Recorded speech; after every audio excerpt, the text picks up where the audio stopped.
Le daría entonces en este momento la palabra al doctor Pérez Manrique, juez de la Corte Interamericana de Derechos Humanos, que lo conozco desde los 90 cuando era juez y trabajamos en sociedad civil en el tema de adolescentes en conflicto con la ley, una persona de gran referencia y respeto para toda la sociedad uruguaya como latinoamericana en su aporte jurídico y la defensa de los derechos humanos. Doctor Pérez Manrique, un placer realmente tenerlo, un honor en este panel. Bien, buenos días a todos y a todas. En primer lugar, quiero decir que la Corte Interamericana de Derechos Humanos ha expresado su solidaridad con el pueblo uruguayo por el fallecimiento del doctor Tabaré Vázquez, recordando en sus redes sociales la oportunidad en que el Pleno de la Corte se reunió en Presidencia de la República con el doctor Vázquez, intercambiando sobre estos temas que hoy vamos a tratar.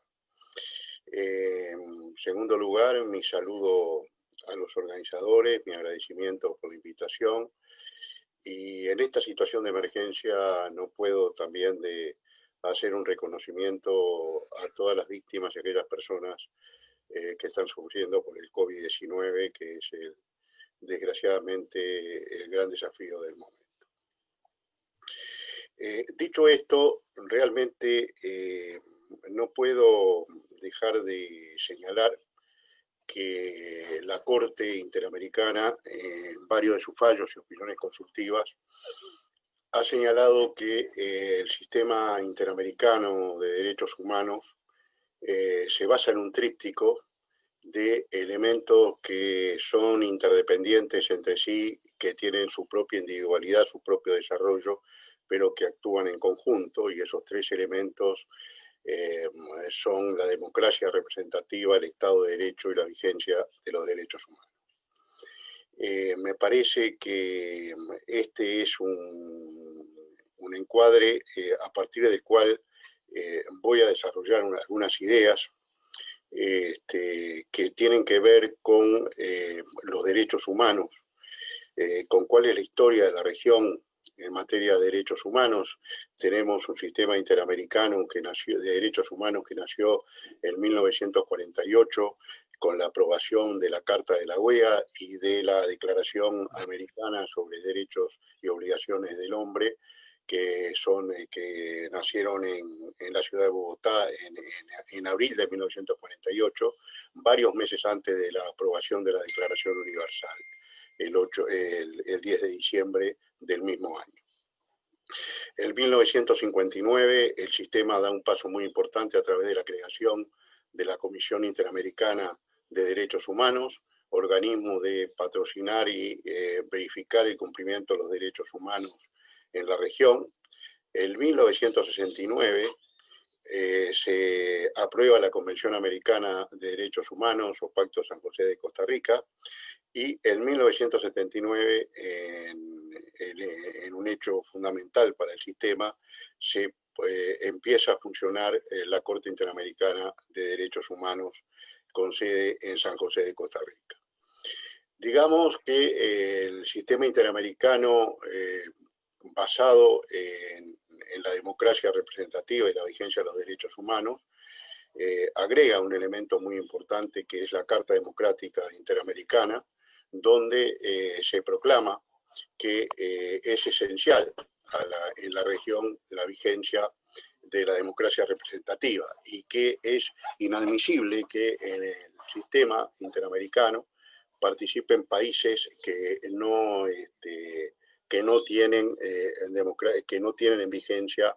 la democracia representativa. Los derechos humanos, con sus características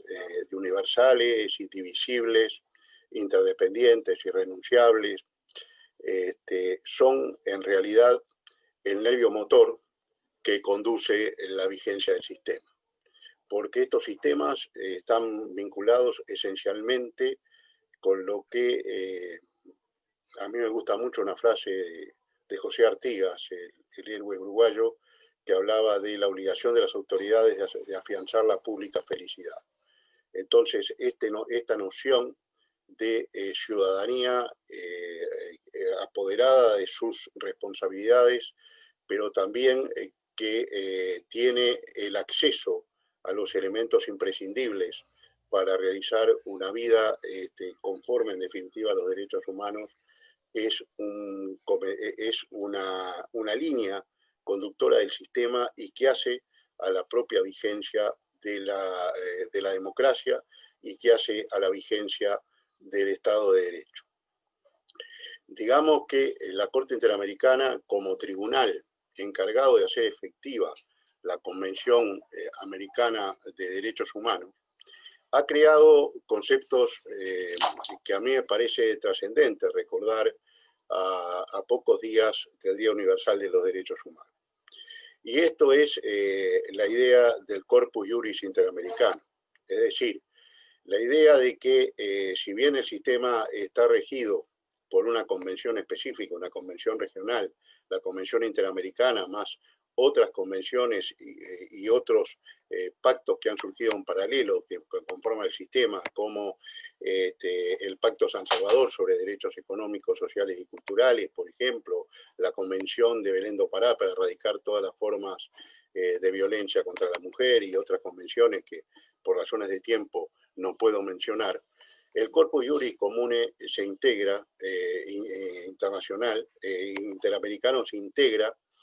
por normas que vienen del sistema universal y por normas que vienen también del soft law. Entonces, reiteradamente, la Corte, en el momento de decidir los conflictos frente a eventuales violaciones de los derechos humanos cometidas por los Estados, la Corte apela a este concepto del Corpus Juris Interamericano para interpretar la Convención. Entonces, vamos a ver, por ejemplo, que la Corte cita la Convención de los Derechos del Niño, que la Corte cita las observaciones generales de los diversos comités de Naciones Unidas como elementos que aportan al desarrollo de la jurisprudencia del tribunal. Entonces, a mí se me pidió que quisiera una especie de estado de situación de la situación de los derechos humanos en la región. Y yo creo que, visto la situación actual, yo quiero referirme a la declaración del 9 de abril del corriente año, en que la Corte proclama la necesidad de afrontar el COVID-19 en el marco del Estado de Derecho y de la plena vigencia de los derechos humanos. Entre muchos aspectos, la Corte llama al refuerzo del multilateralismo, o que en ese momento era la vuelta al multilateralismo ante una cantidad de países y países del primer mundo importantes que se aislaban en una visión nacionalista del futuro y renegaban del multilateralismo. Es decir, yo creo que centralmente esta crisis desnudó problemas de gobernanza global y de gobernanza a nivel interno, desnudó debilidades estructurales que se agigantaron también, es decir, por ejemplo, cómo cada persona obtenía el sustento diario. Entonces vimos que había gente que estaba en el borde de la subsistencia y que si no salía diariamente de sus casas para conseguir el sustento diario, directamente no comía, no podía satisfacer sus necesidades básicas. Pero creo que además esto demostró que la existencia de fortalezas y la existencia de fortalezas en nuestras sociedades. Esto constituyó un desafío para los derechos humanos como expresión de la dignidad humana y que expresan, yo entiendo que en esencia los derechos humanos expresan un piso mínimo a respetar por los estados y la comunidad internacional toda. ¿Por qué un piso mínimo? Porque eso es lo que está en el marco de lo innegociable, de una obligación internacional. Pero toda la normativa internacional y el principio pro persona, que es la línea conductora de interpretación de los derechos humanos, nos dicen que siempre ha de seleccionarse, independientemente de su origen nacional o internacional, aquella normativa que mejor prevé el desarrollo y la aplicación del derecho contra aquella normativa que prevé una visión más restrictiva. y también la necesidad de que todas las excepciones a la vigencia de un derecho deban ser absolutamente excepcionalísimas y de interpretación restrictiva. Yo creo que es necesaria para la necesidad de construcción de gobernanza post-pandemia, que como acaba de decir la doctora Bachelet, y es una preocupación del propio secretario general de las Naciones Unidas, en un documento denominado La más alta aspiración, un llamado a la acción por los derechos humanos, que se compromete a la creación de un espacio cívico de diálogo para impulsar el más amplio debate intergeneracional que contemple a los grupos vulnerables y a la sociedad civil conjuntamente con el sistema ONU. Un pensador, Yuval Harari, señala que uno de los grandes riesgos del desarrollo tecnológico actual es que haya grupos que por su vulnerabilidad se conviertan en invisibles al resto del mundo. Entonces, vale la pena preguntarse, en el mundo actual, en el cual es imprescindible para comunicarse, como lo estamos haciendo ahora, el acceso a Internet, la posibilidad de una Internet libre, la posibilidad de que llegue a los rincones, a cada rincón de la Tierra, porque esa es la forma de estar comunicados.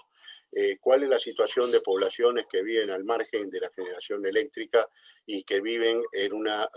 situación de subdesarrollo o de dependencia extrema? Bueno, esas personas, si no son incorporadas, es decir, a través de un diálogo abierto también el sistema interamericano, esas personas corren el riesgo de ser invisibilizadas y al ser invisibilizadas aumentar paulatinamente su grado de dependencia, de deterioro y el grado de violación de los derechos humanos. Entiendo que el debate mínimo para una nueva gobernanza debería estar incluido por aspectos como la necesidad de una estabilidad institucional, el respeto a las instituciones democráticas y concebir, como lo hace el sistema interamericano, que existe un derecho a vivir en democracia. Inclusive hay nuevos documentos, nuevas decisiones de la Corte Interamericana que señalan que la democracia representativa es un elemento tangible a medir, a juzgar, a considerar por la Corte Interamericana como un derecho que de ser violado puede llevar a la condena de los estados. El acceso, la necesidad del acceso a los servicios de salud por parte de la población, la reconstrucción económica y del empleo, el derecho al trabajo y a la alimentación, el diálogo social para el combate de las desigualdades, la regulación en torno a la construcción de oportunidades digitales, y vaya si esto es importante en tiempos de Big Data, etcétera, el desarrollo sostenible y el cambio climático. Sé que estos son temas que van a ser abordados después, pero realmente yo sentía la necesidad de hacer una referencia a esto. Y también en la región es necesario un espacio de diálogo inclusivo. Y yo creo que es imprescindible pensar en un mundo post-pandemia diferente, pero en un mundo post-pandemia que apunte a una situación en la cual todos los seres humanos tengan garantizados un piso mínimo de vigencia de sus derechos humanos. Y esto abarca los derechos civiles y políticos, como se ha dicho acá, los derechos que implican abstención del Estado, como los derechos económicos, sociales y culturales que requieren un hacer del Estado. Y en este sentido la Corte Interamericana está en un proceso de desarrollo jurisprudencial que apunta justamente a ser justiciables o a reconocer que la violación de derechos económicos, sociales y culturales y ambientales, hay una reciente opinión consultiva sobre el derecho a la vida y el medio ambiente, en el cual la Corte asume paulatinamente la justiciabilidad de los derechos económicos, sociales y culturales y también de los derechos de tercera y cuarta generación. Por lo tanto, esta cuestión del diálogo, esta cuestión de visibilizar a los invisibles, aquellos que son discriminados por razón de raza, por razón de sexo, por razón de edad, por razón de origen étnico, etcétera, es imprescindible una incorporación a un diálogo que, como está convocada esta reunión sea un diálogo verdaderamente global, pero que sea fundamentalmente un diálogo inclusivo, que no queden sectores que no son visibilizados en el diálogo. El diálogo debe estar acompañado de un elemento esencial que es el trabajo en red entre los representantes de la sociedad civil, los estados y los grupos interesados, especialmente los más vulnerables. Yo creo que un desafío global es la afirmación de propuestas comunes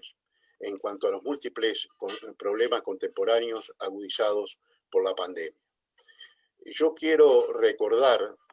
porque esto es mi línea de pensamiento actual, hay una sentencia reciente de la Corte Interamericana que se llama Fábrica de Fuegos Artificiales versus Brasil, donde yo he hecho un voto en el sentido de que este caso, que fue la explosión y consiguiente muerte de mujeres y niños y niñas en una fábrica de fuegos artificiales que funcionaba de manera totalmente clandestina en Brasil, hacía visible una situación de discriminación estructural con la consiguiente violencia contra mujeres afrodescendientes, contra niños, niñas, y que además pobres, con lo cual se daba un fenómeno de interseccionalidad. Y en mi voto concurrente, yo hago referencia a una frase y a los ODS 2030. Yo entiendo que los ODS 2030 son la línea de acción que nos permitirá superar esta situación post-pandemia, pero que originalmente tuvieron el objetivo de solucionar o de apuntar a objetivos tan altruistas y tan importantes como el hambre cero, como la eliminación de la violencia, todo en el marco del Estado, entre otros, la protección contra el cambio climático, la necesaria colaboración entre los Estados, y esencialmente el objetivo básico, que es el 16, hacia sociedades justas e inclusivas. Ese documento contiene una frase en la declaración justificativa que dice que la nueva agenda reconoce la necesidad de construir sociedades pacíficas, justas e inclusivas, que proporcionen igualdad de acceso a la justicia y se basen en el respeto de los derechos humanos, incluido el derecho al desarrollo, en un Estado de Derecho efectivo y una buena gobernanza a todos los niveles y en instituciones transparentes y eficaces que rindan cuentas. Yo he leído que en el control, algunas instituciones, sobre todo de la sociedad civil, que realizan un control de seguimiento y un seguimiento al cumplimiento de las metas y objetivos de desarrollo sostenible 2030, señalan que la pandemia lo que ha hecho es retrasar en el tiempo la consecución de estos objetivos, pero en lo personal entiendo que los ODS 2030 son la hoja de ruta que aún dentro de la pandemia plantean la necesidad de atender los problemas básicos del desarrollo en perspectiva de derechos humanos en el marco del Estado de Derecho conforme el objetivo 16 y sus metas. ¿Cuáles son los desafíos para el sistema interamericano? El sistema interamericano de protección de los derechos humanos reconoce en este momento 20 países que han adherido a la Convención Americana y que además reconocen la competencia de la Corte Interamericana de Derechos Humanos para juzgar violaciones a los derechos reconocidos en la Convención y en el sistema interamericano. Yo creo que un desafío es que vayamos a la totalidad de los países que integran la OEA como adherentes a la Convención Americana y adherentes a la competencia de la Corte Interamericana. Es necesario tener en cuenta este valor de la democracia como un valor esencial al sistema,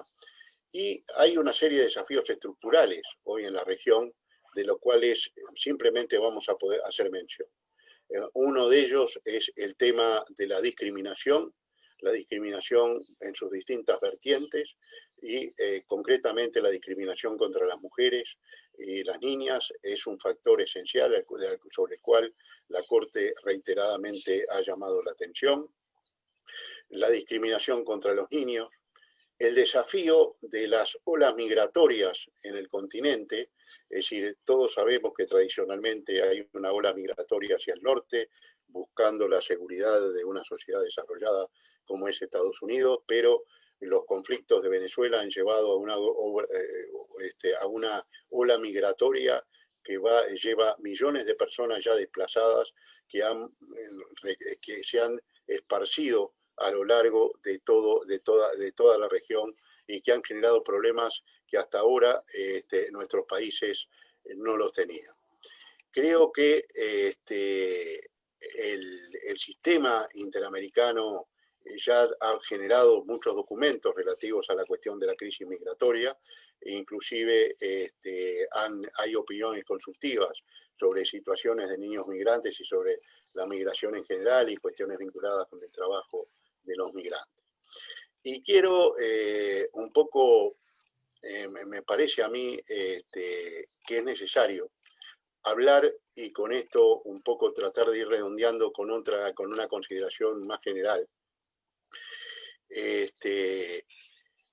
es esta cuestión del cambio climático, la necesidad del autoritarismo y la erosión de la democracia y el Estado de Derecho. Hoy sobran los dedos de una mano para determinar dentro de la región cuáles son las democracias plenas que hay, y creo que es un desafío muy claro.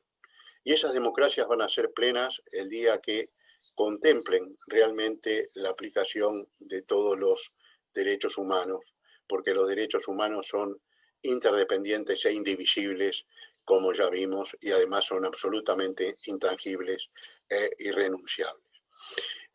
Yo quiero decir que he tenido que trabajar porque tengo que participar en un Zoom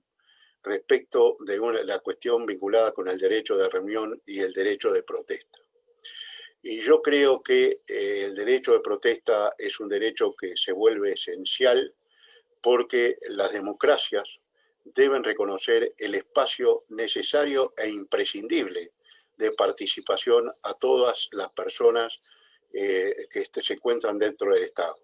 Y especialmente debe reconocer una participación a los excluidos y las excluidas. Y que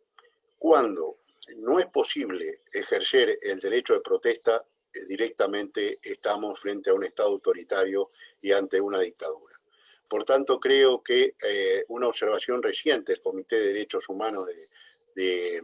Naciones Unidas, que habla justamente del derecho de protesta y de la necesidad de preservarlo, se vuelve esencial en este momento en que tienen que tener voz y tienen que tener la posibilidad de apoderarse de sus objetivos y poder participar del diálogo democrático imprescindible a aquellos sectores vulnerables que hoy no tienen voz. Entonces, esta cuestión del derecho de protesta en estos tiempos se vuelve esencial, de la misma manera que es esencial mantener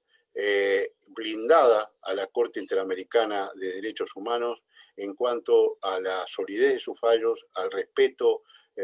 por sus competencias y sobre todo a la adhesión de los países a su trabajo, que es bien importante. Y de eso hablan los impactos que han tenido 40 años de opiniones consultivas, de sentencias, de medidas provisionales, etcétera, dictadas por la Corte Interamericana de Derechos Humanos. Muchas gracias por esta oportunidad, ha sido una magnífica oportunidad y quedamos a las órdenes. Muchas gracias.